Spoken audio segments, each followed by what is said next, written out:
Hello everyone, आज हम लोग देखने वाले फिजिक्स क्लास 12th का हम लोग देखने वाले एनसीईआरटी सॉल्यूशन, जिसमें कि chapter number 1 electric charges and field question number 1.5।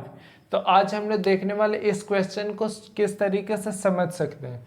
तो देखिए, सबसे पहले क्या करा कि जब एक glass rod when a glass rod is wrapped with a silk cloth, जब एक ग्लास रॉड रहता है जो कि सिल्क क्लॉथ से रैप करते हैं, उसके बाद चार्जेस अपीयर ऑन बोथ, तब दोनों पर अलग अलग चार्जेस आते हैं।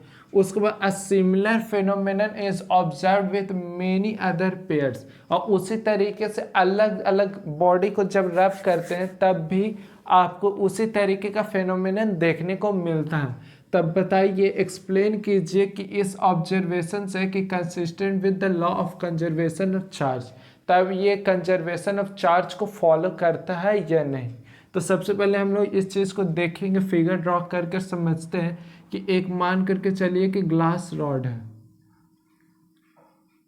एक ग्लास रॉड है इस तरीके से मान करके चलिए, और एक सिल्क क्लॉथ है इस तरीके से। ये एक ग्लास रॉड है और ये एक तरीके से सिल्क क्लॉथ है।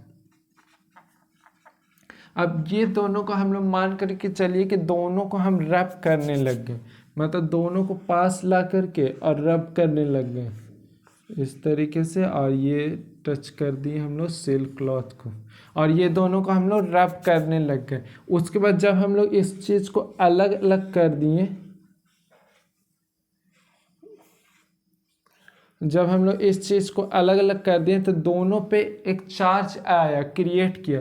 तो इस चीज़ को हम लोग बोलते हैं कंजर्वेशन ऑफ चार्ज। किस तरीके से, तो समझिए सबसे पहले कि ये दोनों है जो कि सबसे पहले न्यूट्रल है, न्यूट्रल है, और यहाँ पे दोनों के साथ क्या हो रहा है, तो रबिंग हो रहा है, रबिंग रबिंग, और इस चीज़ को बोलते हैं charging by friction, charging by friction. और उसके बाद दोनों पर अलग अलग चार्जेस आते हैं, और उस तरीके से मान करके चलिए कि ये दोनों पर अलग अलग चार्जेस आते हैं। मतलब अगर ये पॉजिटिव चार्ज है तो ये निगेटिव चार्ज है, एक दूसरे से अलग कर दिया गया।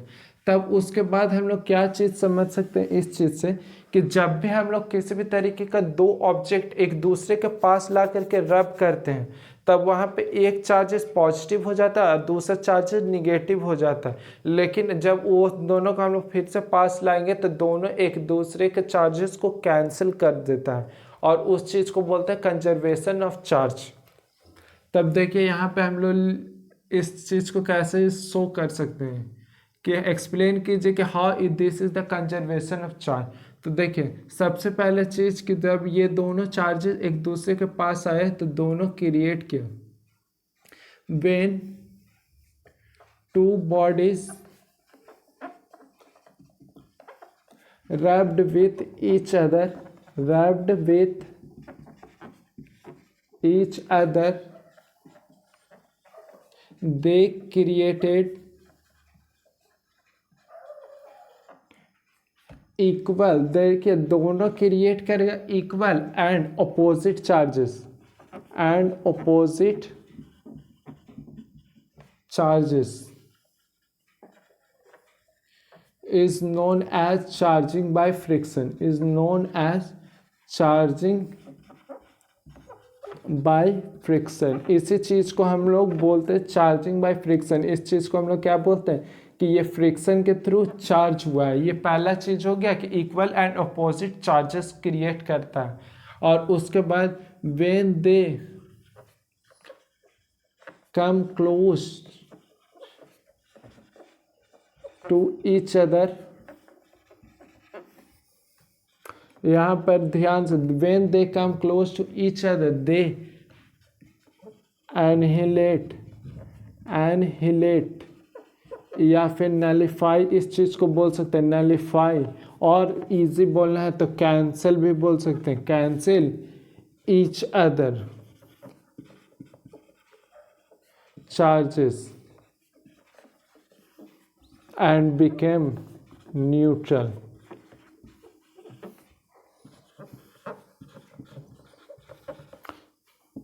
This this phenomenon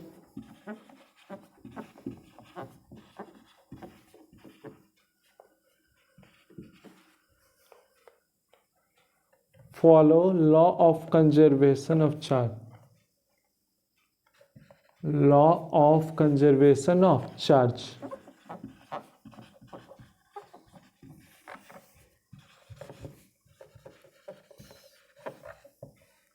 और इस चीज़ को जैसे कि ये चीज़ है कि जब कोई भी चीज़ पास में आया रब किया तो एक दूसरे से चार्जेस क्रिएट किए, लेकिन जब उसको ओवरऑल हम लोग देखेंगे, पूरी तरीके से देखेंगे कि वो चार्जेस है किस अंदर, तो वो दोनों को फिर देखिएगा तो वो दोनों इक्वल चार्ज क्रिएट किया और प्लस में अपोजिट चार्ज क्रिएट किया, मतलब पॉजिटिव और निगेटिव जब फिर से पास आएगा तब एक दूसरे को न्यूट्रल कर देगा। इसका मतलब चार्ज वहाँ से बाहर कभी गया नहीं। कंजर्वेशन का मतलब क्या होता है कि जितना बना है उतना ही मिट गया, मतलब जितना था पहले से उतना अभी भी है, उसी चीज़ को बोलते हैं कंजर्वेशन ऑफ चार्ज।